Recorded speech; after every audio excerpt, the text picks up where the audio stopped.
Hey, we're coming at you live straight from NADA 2025. We are broadcasting from the Dealer eProcess booth 2700. Deer in headlights over here. Dan Moore has stopped by to say hi. What is going on? Well, come on, we're here. We're here. We made it. I think that's pretty much the statement of this. It's like I feel like I already won. How long did it take for you to get? I was up at a client in St. Louis, and so my plane got canceled, so I drove from St. Louis. How long was that drive? I left at 11 o'clock at night and got into town on Wednesday about 2 p.m. Oh, man, that's a long drive. Yeah, it was a hike. Oh, my God. Well, thankfully, I only had a 4-hour drive. We flew into Jackson, Mississippi, which, by the way, never been to Mississippi. I liked it. It was nice. Who knew that Jackson was going to be the most popular airport? Absolutely was. There was no more rental cars, by the way. I'm sure there wasn't. Thank God I got one. But yeah, you're like, I booked ahead of time. But like the 5-6 people in front of me, not one of them got a car. Oh. Ouch. Yeah, now you're stuck and you don't know what to do. Made it. Hey, you. We're live here. So when I say live, there's people. Anyway, how's it going over there at Dealer Funnel? Dealer Funnel's doing great. Obviously, great show. We got a lot of great things happening. We just did a do tell. Coolest thing that I think is we did a collaboration with Client Command and Stella AI, and it was kind of one of those challenges. A client of Stella said, "Hey, we need to get 5 more sales and 15 more ROs quickly. How quick could you think you could do that?" I'm sure every dealer wants that. Yeah. So funny enough, so we all kind of came together, and what was really cool is we ended up with 14 new car sales and about 174 ROs in under 3 weeks. Yeah. Wow. Crazy, right? So it was really kind of cool. So whose soul did you sell to the devil?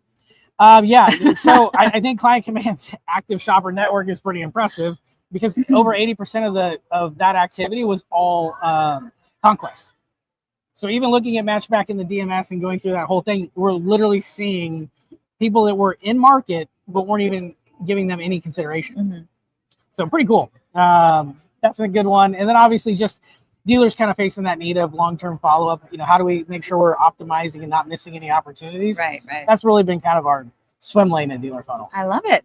Now that we're here at NADA, first of all, what year is this for you? How many NADAs have you been to? I think I've lost count. Someone asked the question. I think I'm like at least 20 or more. At least 20? At least 20. I think this is my 16th or 17th. We've been doing this too long. I can't believe it. I can't. Sometimes I just shake my head. I can't believe we've been in automotive this long. Right. And it's funny. your hair wasn't even silver when you started. No, it was much fuller or black. I don't know if it was this industry or it was my 3 daughters. Either way. But from way back when, those NADAs, but even from just last year, how different the auto industry is just from a year ago. Oh yeah. I feel like the auto industry has changed. Boy, the pendulum swings hard these last 5 years. Well, and I think seasons really kind of, if you think about the seasons that we've gone through, right, with COVID and inventory, I think that really kind of accelerated a lot of the advancements of things like, we explored digital retailing, but it really moved tech along. And I think, everybody's cliche word of AI. I was gonna say, is that what everyone's talking about right now? Buzzword bingo, right? AI. Right. The reason I think it's more at the forefront of a conversation is because there's an understanding and a trust level of, hey, this can help us. It's not replacing or getting rid of people. It's helping us be more efficient and effective in what we do. And I think more people are asking that question as I hear people walking around. They're like, well, does that have AI? And I'm like, okay, well, we got the buzzword going. But how are you using it? I feel like there's a conversation going on about AI, but is it really artificial intelligence? Yes. Or is it something else? Like some people, I think maybe, I don't know, are using AI and it's not actually AI. And then other people are saying, okay, but do we want AI? How much time will? So there's a lot of conversation. I love that we're having it is very conversational, right? Yeah. It's almost like, an API. Is it really an API or is it like just a flat file? And so with AI, I think there's some of it is how much is really machine learning or process versus where is it coming in and having that conversation and really taking the customer through the journey to an endpoint, right? Right. And there's a lot of companies that do have that capability of some have built it, far before a lot of these barriers of entries have accelerated. And to your point, like things have changed quickly.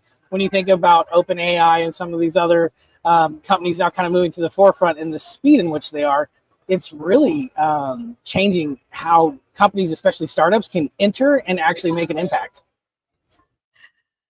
So what do you think the average dealer should invest in when it comes to AI? Is it something that helps the transition between the online shopping experience to the in-store shopping experience? Is it something that just helps them save time? Is it something that helps them with lead response? Like, what do you think is the most useful thing for dealers to look at when it comes to AI? How should they be using AI in their dealership? Great question. I mean, first and foremost, I think dealers have to take a step back and look at their strategy holistically and go, what are the things that we're trying to solve for?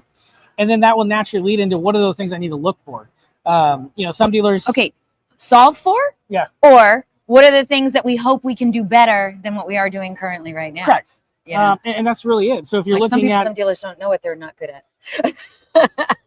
That's why I say first and foremost, you got to look at the strategy. What is it you're trying to accomplish? Right. Short of selling and servicing more cars.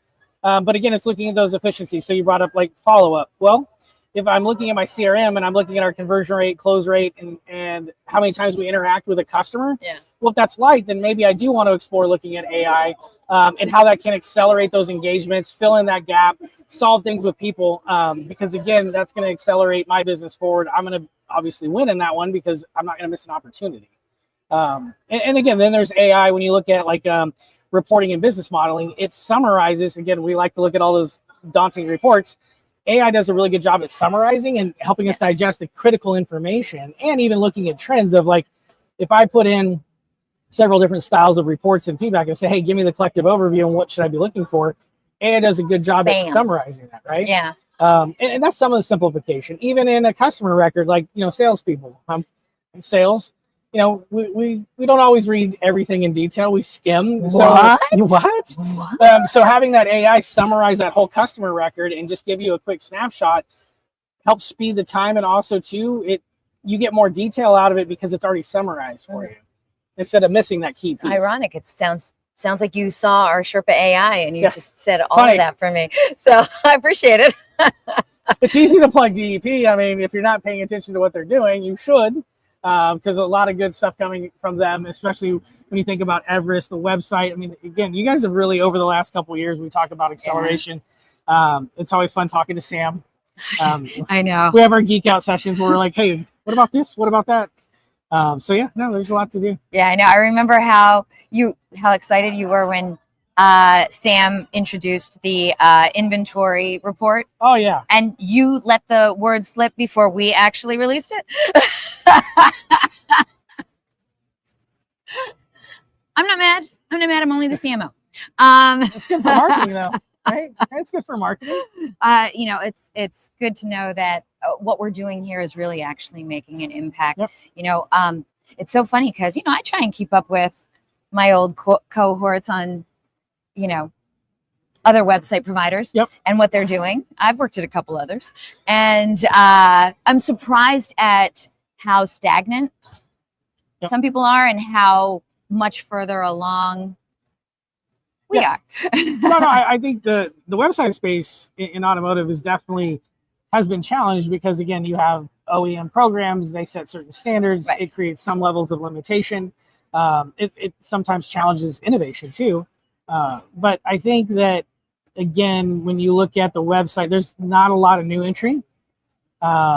Most everybody's in program. It's pretty stabilized. So what's the level of competition? How much emphasis do you want to put into it? So it's good to see DEP to continuing to innovate and elevate to things that actually help the dealer, like that inventory report, which if you haven't seen it, you totally should. He loves it. I love inventory. Loves it. I mean, when it comes to your marketing dollars, if you're not paying attention to what your inventory is doing, you're just basically lighting your cash on fire. Yeah. I mean, I think it's important for us as a provider to talk about, well, and for you too, for your dealer partners as well, don't just hire us because we have this tool. Right. Hire us because we're going to help you be more efficient, be more profitable, and we have all the things to help you do all those, and so it's more like a partnership and trying to figure out What do you want to do? And the average dealer is just going to say, I just want to sell more cars. 100%. I want to make more money. Well, and I think that's a good point. And I have a lot of conversations with dealers as well. And I always say, like, at the end of the day, the real true metric is, are you selling and servicing more cars? That is a fair ask, intangible, measurable.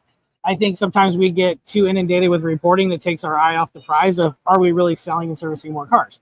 Keyword I said there was we, meaning you have a website partner, they have their responsibility in the game, and so do you. So when you look at your inventory, and like say, if I see my inventory and I'm not getting looks, is it merchandise right? Is it priced right? Where are we marketing it? Do we know what the shopper intent is? So all of that plays a critical role in decision making, especially as a marketer. So let me get this. Let me see if I got this right. Dan Moore, if I recall correctly, you are a TEDx speaker. Yes.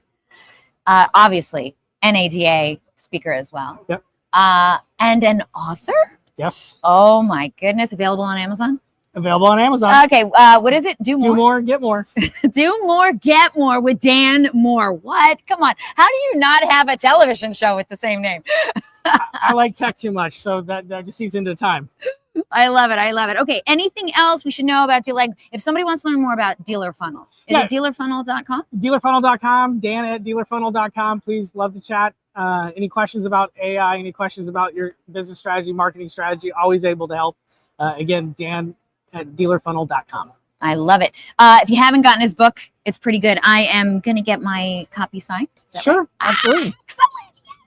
All right, Dan Moore, have a great NADA. You as well. All right, I'm looking forward to it. Next up, we have, oh my gosh, the chief economist at NADA, Patrick Manzi, is going to be here. Yes, there you go. He's the one who puts out all the stuff, and he's the one who says, I think the auto industry is going to sell 16.5 SAR.